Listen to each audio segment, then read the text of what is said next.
बच्चों, एक बार फिर से स्वागत है आप सभी का विज्ञान की कक्षा में। तो आइए शुरू करते हैं आपकी पाठ्य पुस्तक विज्ञान की दुनिया कक्षा 5।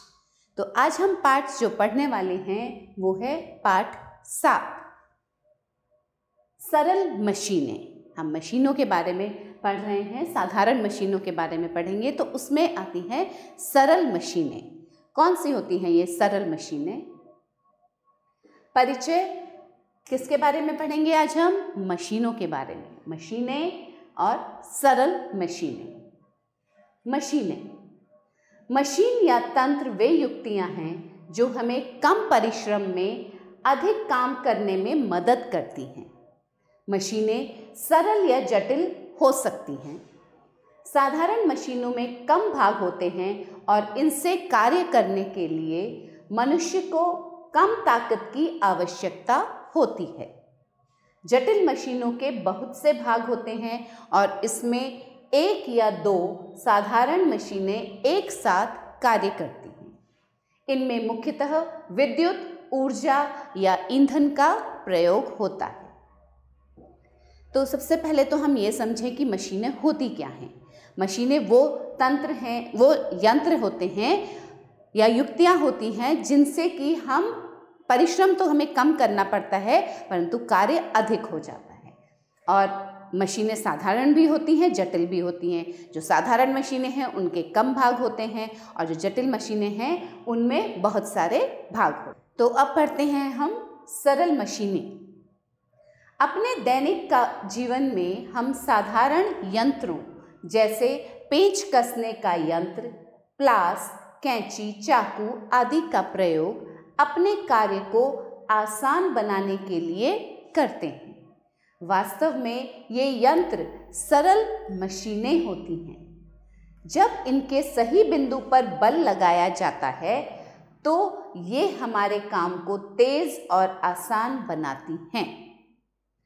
देखिए, अब दैनिक जीवन में जो हम रोज़मर्रा की ज़िंदगी में जो साधारण यंत्रों का इस्तेमाल करते हैं, जैसे कौन कौन से होते हैं वो, जैसे हमें कोई पेंच कसना है वो यंत्र, या प्लास या कैंची, चाकू, इन सब का प्रयोग हम किस लिए करते हैं? जिससे कि हमारा कार्य आसान हो जाए और आसानी से वो सभी कार्य हो सके। और ये जो यंत्र होते हैं इनमें अगर सही बिंदु पर, इनके सही बिंदु पर बल लगाया जाता है तो ये बहुत तेज़ी से अपना काम करते हैं और हमारा काम आसान बनाते हैं। अब ये मशीनें क्या करती हैं? लगाए गए बल को बढ़ा सकती हैं, लगाए गए बल को घटा सकती हैं, हमारे द्वारा लगाए गए बल की दिशा बदल सकती हैं। देखिए, ये हैं कुछ साधारण मशीनें, चाकू, प्लास, कैंची, जिन्हें हम अपनी रोज़मर्रा की ज़िंदगी में इस्तेमाल करते हैं। आओ करके सीखें। दी गई मशीनों के नाम लिखिए। तो बच्चों, यहाँ कुछ चित्र बने हुए हैं, कुछ मशीनों के चित्र हैं। तो इनके नाम देखें। आपने ये सब मशीनें, ये साधारण मशीनें हैं जो कि हम रोज़ इस्तेमाल करते हैं, कभी ना कभी इस्तेमाल करते हैं। तो इनके बारे में देखते हैं, कितना पहचानते हैं हम इनको, कितना जानते हैं। ये क्या है बच्चों? हथौड़ी। ये है हथौड़ी। ये सभी के घरों में होती है। चिमटा, रसोई में ये चिमटा अवश्य देखने को मिलेगा। ये क्या है? प्लास, इसे कहते हैं प्लास। और ये जमीन खोदने के काम आता है। क्या है ये? फावड़ा, इससे मिट्टी खोदी जाती है। सभी जटिल मशीनें वास्तव में इन्हीं सरल मशीनों से मिलकर बनी होती हैं। यहाँ हम सरल मशीनों की कार्यप्रणाली का अध्ययन करेंगे।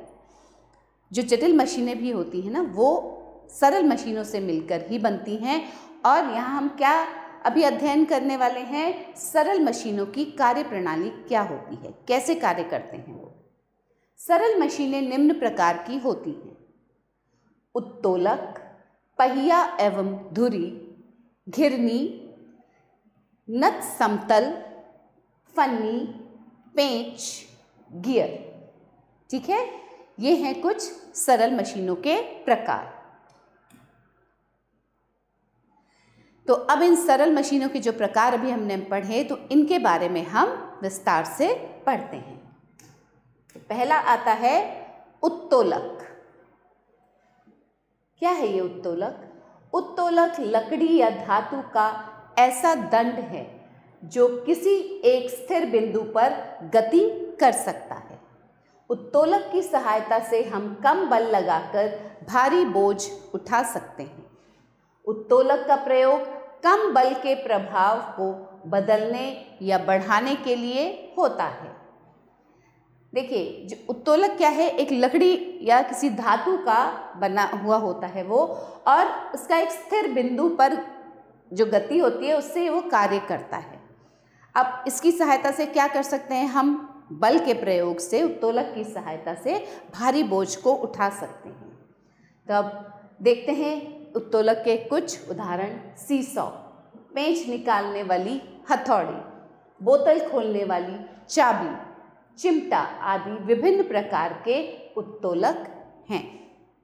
उत्तोलक पर जिस बल का प्रयोग किया जाता है उसे आयास कहते हैं। उत्तोलक जब हम प्रयोग करते हैं उत्तोलक का, तो उसमें जिस बल का प्रयोग करते हैं उसे आयास कहा जाता है।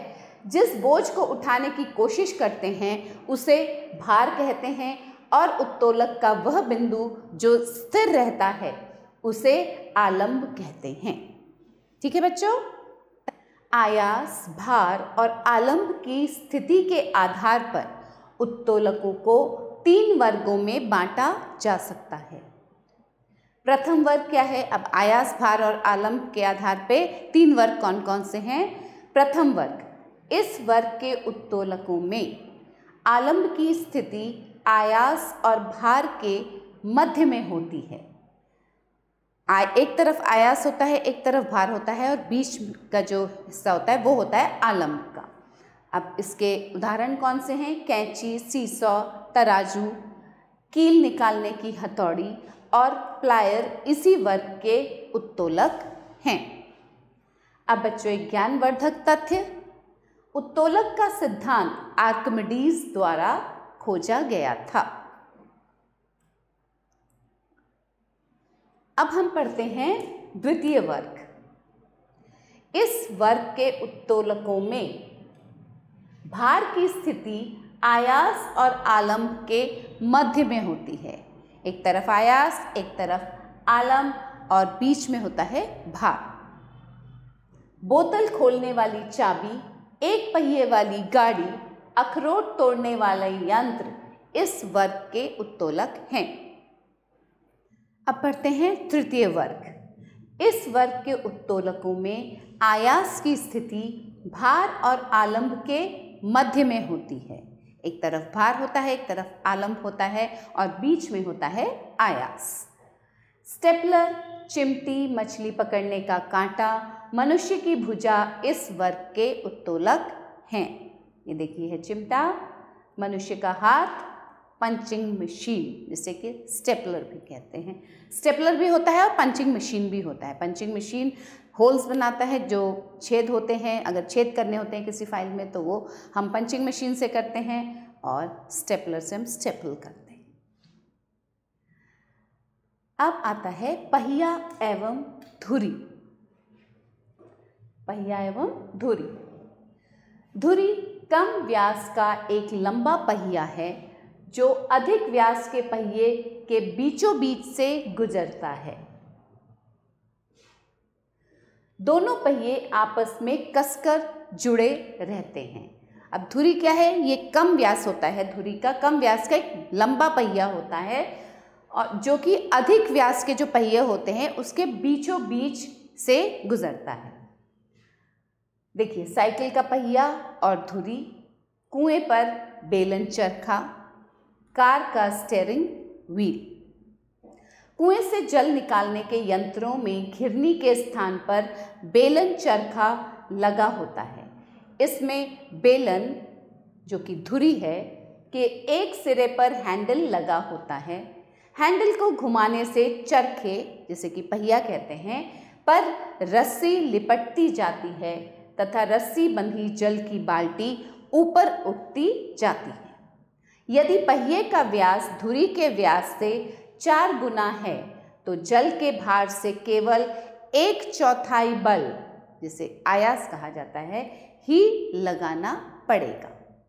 तो ये है कुएं से जल निकालने की जो विधि है, जिस विधि से ये कुएं से जल निकलता है, जैसे कि बेलन और चरखा, बेलन चरखा का इस्तेमाल होता है। पहिए और धुरी के अन्य उदाहरण हैं। अब दूसरे और उदाहरण कौन से हैं पहिए धुरी के? साइकिल, कार के पहिए और धुरी, कार का स्टीयरिंग व्हील, रोलिंग शटर, सिलाई मशीन आदि। आगे बढ़ते हैं हम। घिरनी। क्या है ये घिरनी बच्चों? घिरनी एक खांचे वाला पहिया होता है जिस पर से एक रस्सी या जंजीर गुजरती है। रस्सी या जंजीर के साथ घिरनी का उपयोग भारी बोझा ऊपर उठाने के लिए किया जाता है। घिरनी 2 प्रकार की होती है। देखिए, घिरनी क्या है? एक खांचे वाला पहिया होता है जिसे कि घिरनी कहते हैं, जिस पर एक रस्सी या कोई जंजीर गुजरती है, जिसके ऊपर से जाती है, और ये भारी बोझा उठाने के काम आता है। घिरनी 2 प्रकार की होती हैं।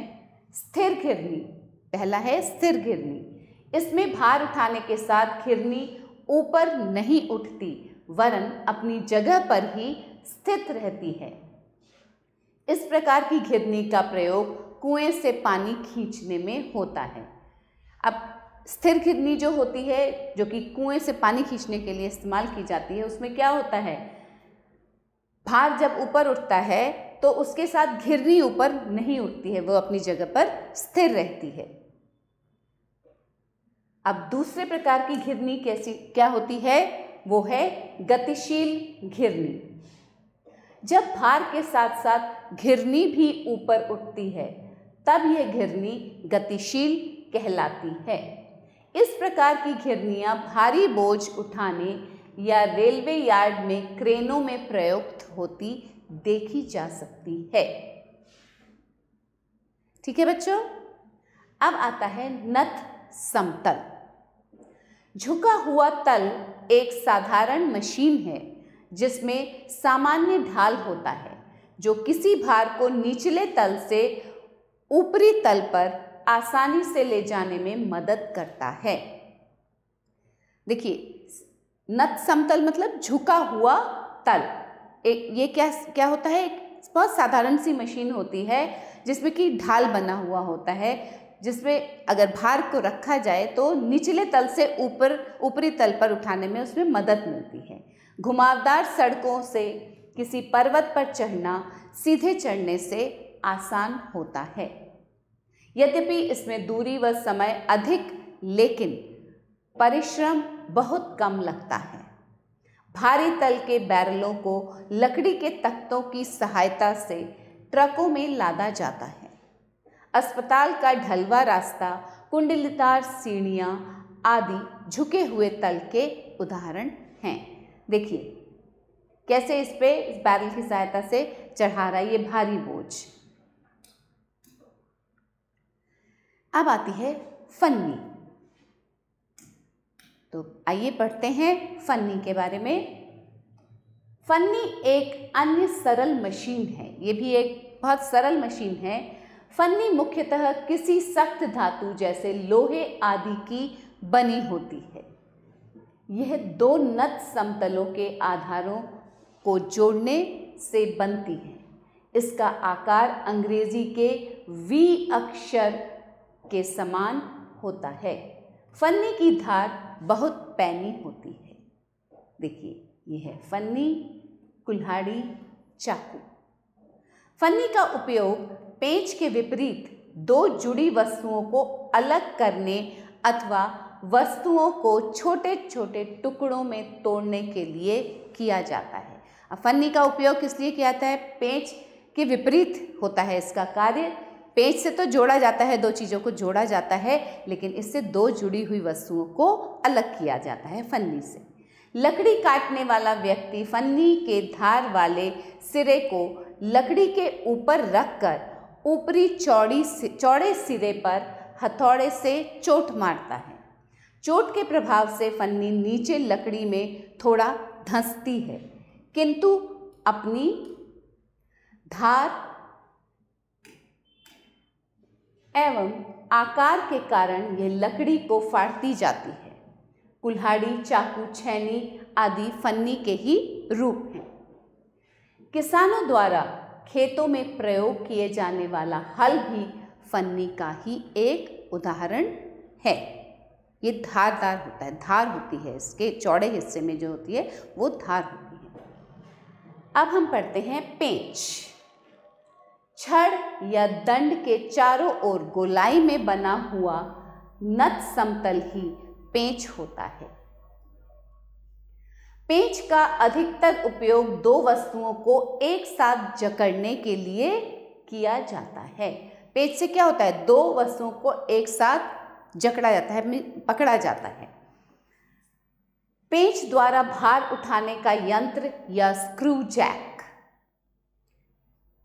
कभी देखा है आपने स्क्रू जैक? इस तरह का होता है स्क्रू जैक। इससे क्या होता है? पेंच द्वारा भार को उठाया जाता है। कुछ जैक पेंच के रूप में होते हैं। उनके द्वारा टायर बदलने या मरम्मत के लिए वाहनों को भूमि से ऊपर उठाया जाता है। जैक की पेंच प्रणाली द्वारा वाहन का पहिया भूमि से ऊपर उठ जाता है। बच्चों, आपने देखा है कभी टायर बदलते हुए? आपके घर में गाड़ियां हैं तो गाड़ी का टायर जब पंचर हो जाता है तो उसका जब टायर बदला जाता है तो उसको इसी स्क्रू जैक के माध्यम से उठाया जाता है, थोड़ा ऊपर उठाया जाता है, जिससे कि पहिया आसानी से बदला जा सके। ज्ञानवर्धक तथ्य: पेंच द्वारा बनाए गए पथ को चूल कहते हैं और दो चूलों के बीच के स्थान को पिच कहते हैं। अब आता है गियर। आपस में जुड़े हुए दांतेदार पहियों को गियर कहते हैं। गियर गति की दिशा को बदल सकते हैं। ये मशीन की गति को बढ़ा या घटा सकते हैं। गियर घड़ियों, वाहनों आदि जटिल मशीनों में काम आते हैं। देखिए, ये है गति बढ़ाने वाले गियर। ये दांतेदार होते हैं, ठीक है। दांतेदार पहियों को गियर कहा जाता है। स्मरणीय तथ्य: जटिल मशीनें सरल मशीनों से मिलकर बनती हैं। सरल मशीनें 7 प्रकार की होती हैं। अब देखिए, सरल मशीनों के प्रकार क्या क्या अभी हमने पढ़े? उत्तोलक, पहिया एवं धुरी, घिरनी, नत समतल, फन्नी, पेंच तथा गियर। फन्नी लोहे की बनी होती है। फन्नी अंग्रेजी वर्ण V की आकृति का लोहे या लकड़ी का एक छोटा टुकड़ा होता है। आपस में जुड़े हुए दांतेदार पहियों को गियर कहते हैं। ठीक है बच्चों, आया समझ में आपको? तो चलिए अब देखते हैं कि हमने पाठ में जो पढ़ा वो हमें कितना समझ में आया, आपने क्या सीखा। सही विकल्प पर सही का निशान लगाइए। किसका प्रयोग कम बल के प्रभाव को बदलने या बढ़ाने के लिए होता है? उत्तोलक का, गियर का या पेंच का? उत्तोलक का। उत्तोलक पर जिस बल का प्रयोग किया जाता है उसे क्या कहते हैं? कौन सा बल प्रयोग किया जाता है उत्तोलक पर? फन्नी, आयास, छेनी, उसे कहा जाता है आयास। घिरनी कितने प्रकार की होती है? 2, 3, 4। घिरनी 3 प्रकार की होती है।